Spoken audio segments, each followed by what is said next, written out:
What is up, guys? I'm Remote Night Owl, and I hope you're all having a wonderful day. So today we're going to tackle a topic that I know is a little bit controversial and a lot of people don't agree with how Riot took care of it. And specifically, we're going to be looking at lethality today. Now, you're probably wondering why lethality specifically. Well, lethality is a very unique stat to the game, and there are two reasons behind why Riot wanted to implement lethality like they did.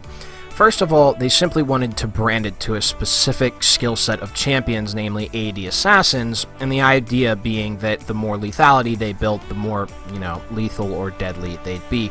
But the other reason, which is vastly more important, is that this was their attempt to balance AD Assassin champions in League of Legends. So basically the whole point of this video is just to simply explain what the point of lethality is, and there are actually a few good reasons as to why lethality is a good balance attempt for these specific champions in this game. So the first thing I want to do is explain what lethality is. Lethality is basically a form of scaling flat armor penetration that works as follows.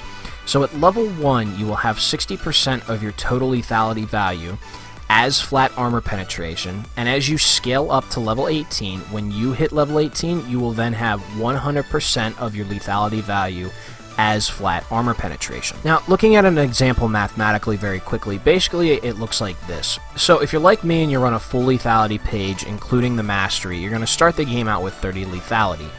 Now, 60% of 30 lethality is 18 flat armor penetration, and if you were to sit on that all game, at level 1 you would have 18 flat armor pen, and then at level 18 as it scales up, you would end up with 30 flat armor penetration by that point in the game. So now that we've established what lethality is and what it does, I want to get into why this is geared specifically toward AD Assassins and how this affects other AD champions in the game, and why I think this actually helps balance the game out as a whole. So when it comes to balancing the game, we're going to look at two different groups of champions and how the lethality change has affected them.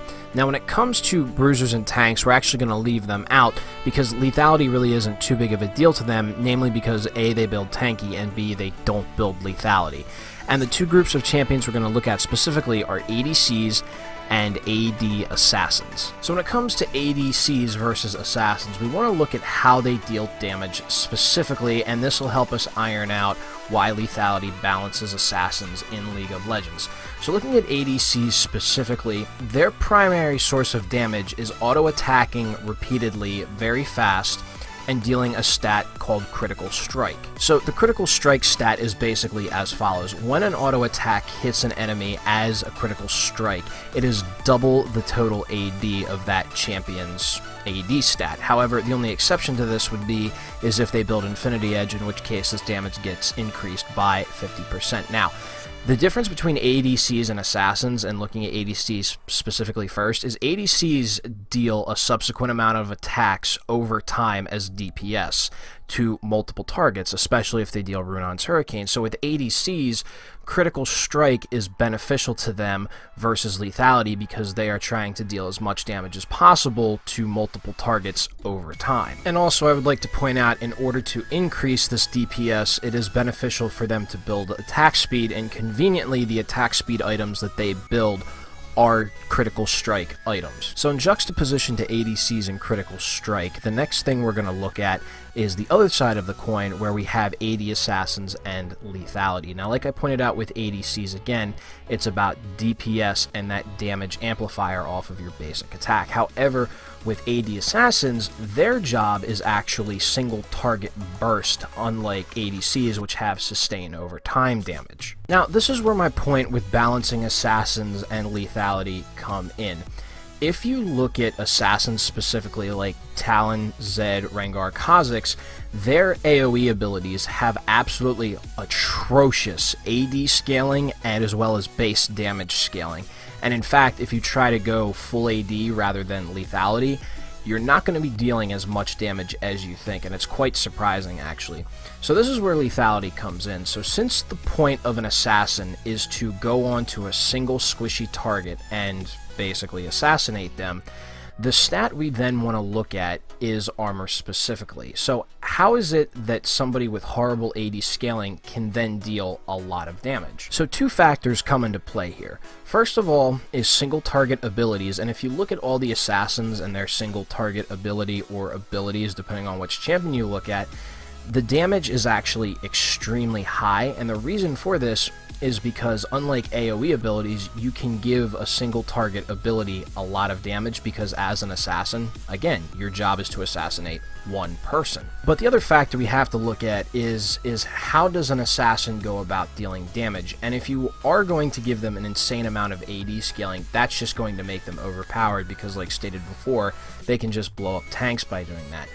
But if you lower the AD scalings on AoE abilities and you lower the base damage, you then flip-flop how the damage is dealt to reducing armor rather than increasing scaling, and what that allows for is for the survivability of the front line and giving them a chance to protect their back line, because your damage is only going to be sourced out to those squishy targets because that's what an assassin's job is to do. Now, the problem going back to earlier seasons originally was with flat armor penetration, at early stages of the game, you could potentially get a squishy target's armor down to 0 and deal true damage, basically. And what lethality is an attempt to fix is it gives ADCs and squishy targets more survivability from your burst damage, and then it focuses the damage into landing those single target skill shots or auto attacks or whatever the ability is, and having the source of the death and kill come from that,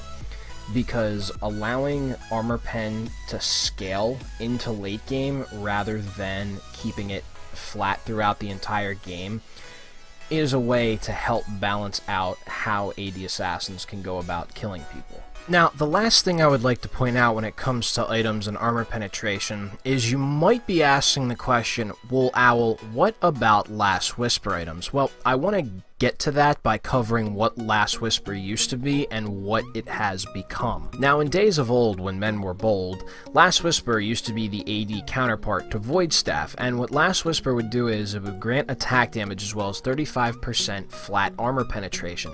Now, this goes back to the original problem that I had pointed out, where if you built this item second or third, you could potentially get a squishy target's armor down to 0, thus having your abilities and auto attacks basically deal true damage. So basically what Riot did to balance this out was they turned it from a flat armor penetration item to a bonus armor penetration item.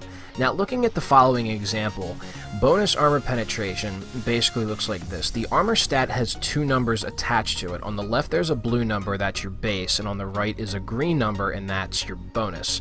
Now, basically what this does is this turns it into a tank buster item that gears it more toward ADCs rather than assassins, because say you're playing against a Malphite, right, who stacks, let's say they go full armor, they can get like 500-600 armor, right? Most of that armor is going to be bonus armor though, so as an assassin, you don't want to touch Malphite, right?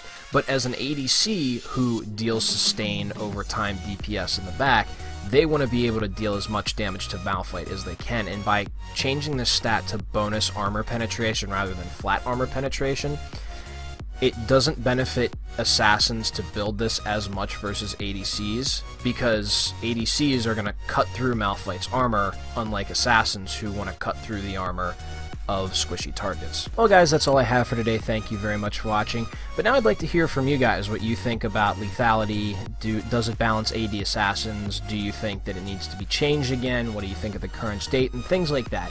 We can leave AP assassins out of this because that's a whole different mess that we can tackle later on, but specifically with AD assassins and lethality, I just wanted to tackle this specific topic again today. So leave a comment if you want to get a discussion going about this. But yeah, so anyway guys, thanks for watching, and as always, we'll see each other again real soon. Have a wonderful day.